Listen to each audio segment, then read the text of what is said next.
ഓണ സമയത്ത് പായസത്തിന് കൂട്ടൊക്കെ വാങ്ങിക്കുമ്പോൾ കുറച്ചധികം ഒന്ന് വാങ്ങിക്കും. അതിൽ നിന്ന് കുറച്ചൊന്ന് മാറ്റി വെച്ചിട്ട് 28ാം ഓണം ആ ദിവസത്തിന് ഒരു ചെറിയ പായസമായിട്ട് വയ്ക്കും.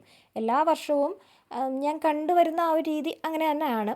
അപ്പോൾ ഞാൻ പിന്നെ ഇവിടെ നിന്നൊക്കെ പോയതിന് ശേഷം വലുതായിട്ട് ആ ഒരു രീതിയിലൊക്കെ മാറ്റം വന്നു. അച്ഛനും അമ്മയും മാത്രം, പിന്നെ 2 പേർക്കും ഷുഗറുണ്ട്. അതുകൊണ്ട് തന്നെ എന്തെങ്കിലും സ്പെഷ്യൽ സാധനങ്ങളൊക്കെ ഞാൻ വരുമ്പോഴാണ് കൂടുതലും വയ്ക്കാറുള്ളത്. ഇപ്രാവശ്യം 28ാം ഓണത്തിന് സമയമായി, ഇനി 2-3 ദിവസമേ ഉള്ളൂ. ആ സമയമാകുമ്പോൾ ഞാനിവിടെ നിന്ന് തിരിച്ച് വണ്ടി വിടും. അപ്പോൾ പിന്നെ നമുക്ക് സമയവും സാഹചര്യവും ഒത്തു വരുന്ന എന്നാണോ അന്ന് നമ്മളങ്ങ് ആഘോഷിക്കുക. അപ്പോൾ ഇന്ന് എന്തായാലും ഒരു പായസം വയ്ക്കാമെന്ന് വിചാരിച്ചു. നാളെ ഞാനിവിടെ നിന്ന് തിരിച്ച് പോകും. അപ്പോൾ പ്ലാൻ ചെയ്യാത്തത് കൊണ്ട് തന്നെ അടയോ കടലയോ അങ്ങനെയുള്ള സാധനങ്ങളൊന്നും ഇല്ലായിരുന്നു. അപ്പോൾ വീട്ടിലുള്ള പയർ വെച്ചിട്ട് ഒരു പയർ പായസം വയ്ക്കാമെന്ന് വിചാരിച്ചു. ബാക്കി സാധനങ്ങളെല്ലാം ഇരിപ്പുണ്ടായിരുന്നു. പിന്നെ പയറും വീട്ടിലെപ്പോഴും അവൈലബിൾ ആണ്. അപ്പോൾ പിന്നെ തട്ടിക്കൂട്ടി ഒരു അടിപൊളി പായസം അങ്ങ് വെച്ചു.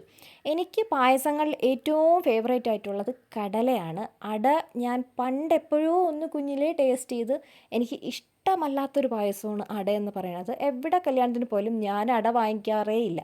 പക്ഷേ കടലയാണ് എനിക്ക് ഏറ്റവും ഫേവറേറ്റ് ആയിട്ടുള്ളത്. അത് കഴിഞ്ഞാൽ പിന്നെ പാലടയും നമ്മുടെ ബോളിയും കൂടെ ചേർത്ത് കുടിക്കുക. അപ്പോൾ നിങ്ങൾക്ക് ഏറ്റവും ഫേവറേറ്റ് ആയിട്ടുള്ള പായസം ഏതാണ്? അതൊന്ന് കമൻറ്റ് ചെയ്യുക. അപ്പം നമുക്ക് അടുത്ത വീഡിയോ കാണാം. അതുവരേക്കും ടാറ്റാ.